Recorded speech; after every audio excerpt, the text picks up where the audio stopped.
নমস্কার, জয় মাতারা। আমি অ্যাস্ট্রো হিমাংশু ভাগ্যদ্বার থেকে আপনাদেরকে জানাই আন্তরিক শুভেচ্ছা, ভালোবাসা।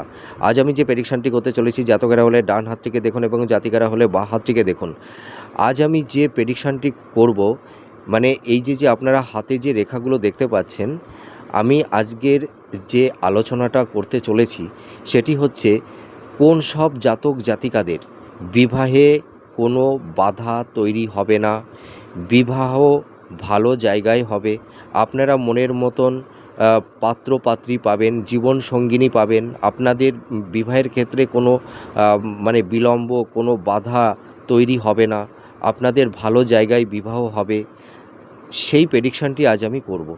দেখুন, আমাদের বিবাহের ক্ষেত্রে বিশেষ করে মহিলাদের ভালো জায়গায় বিবাহ হবে, তারা কতটা ভালো লাইফ পার্টনার পাবে সেটা হচ্ছে মঙ্গলের উপরে ডিপেন্ড করে। কোনো মহিলার এটা হচ্ছে উচ্চস্থ মঙ্গল, এই মঙ্গলের এখানে যদি কোনো চিহ্ন, জাল সাইন না থাকে বা ক্রস সাইন না থাকে বা ডার্ক অর্থাৎ ব্ল্যাক স্পট যদি না থাকে, তাহলে আপনারা ভাবেন মঙ্গলটা ভালো। আর পুরুষের ক্ষেত্রে আপনারা এই শুক্রের স্থানটা দেখবেন, আপনাদের শুক্রের স্থানটা যদি একটু উঁচু থাকে বা কোনো এখানে জাল সাইন মানে জাল চিহ্ন না থাকে বা ক্রস সাইন না থাকে বা শুক্রের স্থানটা খুব বসা না থাকে, ঠিক আছে, তাহলে আপনারা ভাববেন যে আপনাদের শুক্রের স্থানটা ভালো আছে।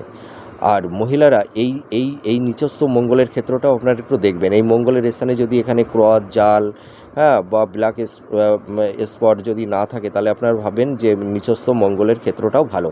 কারণ মহিলাদের কতটা তারা ভালো লাইফ পার্টনার পাবে বা কতটা ভালো জায়গায় ওদের বিবাহ হবে সেটি মঙ্গলের উপরে ডিপেন্ড করে, তারা কত ভালো লাইফ পার্টনার পাবে। আর পুরুষদের হচ্ছে শুক্রের স্থানটা যদি ভালো থাকে, তাহলে পুরুষেরা কতটা ভালো তাদের জীবন সঙ্গিনী পাবে সেটা কিন্তু শুক্রের উপরে ডিপেন্ড করে, ঠিক আছে।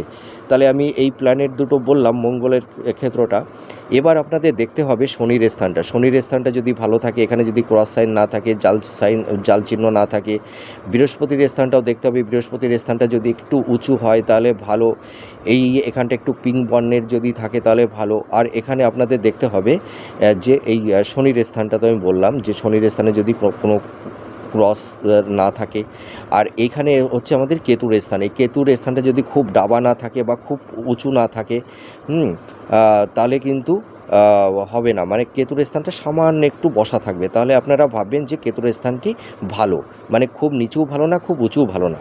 তা এই যে কন্ডিশানগুলো বললাম, এই কন্ডিশানের মধ্যে যদি দুটো কন্ডিশান আপনাদের সঙ্গে ম্যাচ করে যায়, তাহলে আপনারা ভাববেন যে আপনাদের বিবাহের ক্ষেত্রে কোনো অসুবিধা তৈরি হবে না, আপনাদের ভালো জায়গায় বিবাহ হবে এবং আপনাদের দাম্পত্য জীবন খুব সুখের শান্তিময় হয়ে উঠবে।